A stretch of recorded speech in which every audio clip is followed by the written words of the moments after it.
आसंताकाली मान्यवर संस्कृति मंत्री तथा स्थानीय विधायक श्रीजुक्त अश्विनी कुमार पात्रंक उपस्थित जलेश्वर सहरर नुआ बजार शिशु उद्यान रे भक्त कवि दीनकृष्ण दास और बड़ बजार छकरे प्रबाद पुरुष तथा भूमिपुत्र बिजू पट्टनायक प्रतिमूर्ति उद्घाटन हेबार कार्यक्रम अछि। गत बिजुबाबू श्राद्ध दिवस 17 एप्रिल रे जलेश्वर ब्लॉक शालीकोठा ठारे प्रबाद पुरुषों एक प्रतिमूर्ति स्थापन पाई मंच हेउथिबा स्थले स्थानीय प्रशासन हस्तक्षेप पर मंच बंद रहिबा परे उक्त मूर्ति आज भी अवहेलित अवस्था अछि।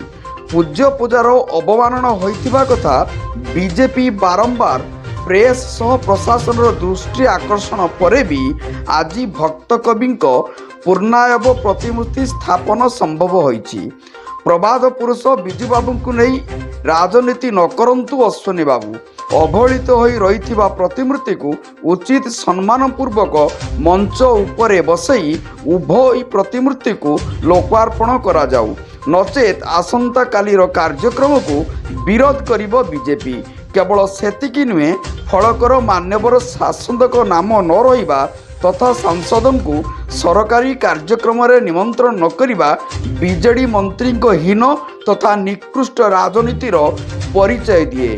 तो आम गोटे सूचना प्राप्त होती आसंता काली संस्कृति विभाग तरफ जलेश्वर सहरर बड़बजार छकटारे जो बिजू पट्टनायक प्रतिमूर्ति उन्मोचन हम, किंतु दुख परितापर विषय जे गत एप्रिल मास पाखरु आपणकर प्रबाद पुरुष भूमिपुत्र बिजू पट्टनायकर एक प्रतिमूर्ति को मंच नक तले बसा जाइछि एवं तांकर आंगुली मध्य भांगी जाइछि। माने अर्थात जे वीरपुत्र मानकर प्रतिमूर्ति को संस्कृति विभाग मंत्री एरिया रे एठी असम्मानित कराइछि। असम्मानित अवस्था अछंती, अत्यंत अवहेलित अवस्था थिला बेले एठी बड़ मंच करिकी बड़ मूर्ति करिकी भावा नबा पाई मंत्री चेष्टा करूछंती, ताकू आमे विरोध करूछु।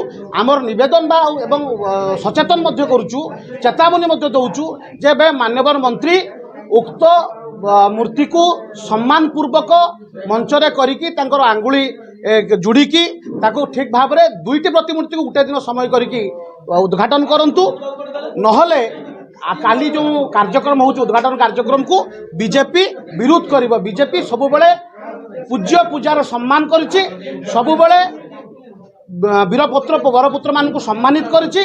आमे मान्यवर मंत्री को सचेतन करूछु, निवेदन करूछु जे प्रबाद पुरुष बिजू पट्टनायक को नहीं कि आपण राजनीति न करंतु एवं बारंबार मान्यवर सांसदों को सरकारी कार्यक्रम रे न डाकिबा अणदेखा करिबा एटा बिजू जनता दल एवं मान्यवर मंत्री अश्विनी कुमार पात्रंकर गोटे माने निकृष्ट राजनीति बा हीन राजनीति करी तार परिचय प्रदान करुछि।